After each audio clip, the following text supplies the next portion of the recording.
കളമശ്ശേരി HMTക്ക് സമീപം അജ്ഞാത മൃതദേഹം കണ്ടെത്തി. കൊച്ചിയിൽ നിന്ന് കാണാതായ കുവൈറ്റ് വ്യവസായി സൂരജ് ലാമയുടേതെന്ന് സംശയമുണ്ട്. സൂരജ് ലാമയുടെ മകനോട് കൊച്ചിയിലെത്താൻ പോലീസ് നിർദ്ദേശിച്ചു. കളമശ്ശേരി HMTക്ക് സമീപത്തെ ആളൊഴിഞ്ഞ പ്രദേശത്ത് നിന്ന് കണ്ടെത്തിയ മൃതദേഹത്തിന് 1 മാസത്തോളം പഴക്കമുണ്ട്. തിരിച്ചറിയാനാവാത്ത നിലയിലാണ്. കൊച്ചിയിൽ നിന്ന് കാണാതായ കുവൈത്ത് വ്യവസായി സൂരജ് ലാമയുടേതെന്നാണ് സംശയം.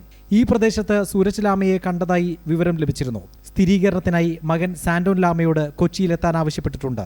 എന്നാൽ ശാസ്ത്രീയ പരിശോധനയിലൂടെ മാത്രമേ മൃതദേഹം ആരുടേതെന്ന് ഉറപ്പിക്കാനാകൂ. ഹൈക്കോടതിയുടെ നിർദ്ദേശപ്രകാരം വിശദമായ പരിശോധന ഈ മേഖലയിൽ നടത്തിയിരുന്നു. പ്രത്യേക സംഘം നടത്തിയ തിരച്ചിലിനൊടുവിലാണ് കണ്ടെത്തിയത്.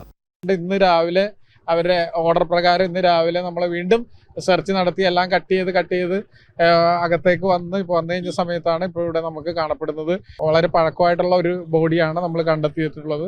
അതിൻ്റെ ബാക്കിയുള്ള പ്രൊസീജിയറുകൾ നിർദ്ദേശപ്രകാരം കളമശ്ശേരി പോലീസ് സ്റ്റേഷൻ എടുക്കും. ബാക്കിയുള്ള അതിൻ്റെ കാര്യങ്ങളൊക്കെ ഉണ്ടാവും. ഇതിൻ്റെ റിലേറ്റീവ്സൊക്കെ വന്ന് അതിന് കൺഫേം ആയിട്ട് മറ്റ് ശാസ്ത്രീയ പരിശോധനയും കാര്യങ്ങളൊക്കെ നടത്തി അതിൻ്റെ കൺഫർമേഷൻ കിട്ടിയതിന് ശേഷമുള്ള ബാക്കിയുള്ള തുടർ നടപടികൾ ചെയ്യുന്നതാണ്.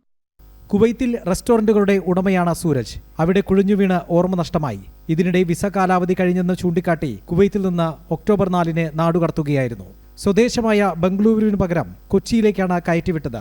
ഓർമ്മയില്ലാത്തയാളെ അയക്കുന്നത് കുടുംബത്തെയോ സുഹൃത്തുക്കളെയോ അറിയിച്ചിരുന്നില്ല. തുടർന്ന് മകൻ സാന്റോൻ ലാമ കേരളത്തിൽ തിരച്ചിൽ നടത്തുന്നത് വാർത്തയായിരുന്നു. ജനം, കൊച്ചി.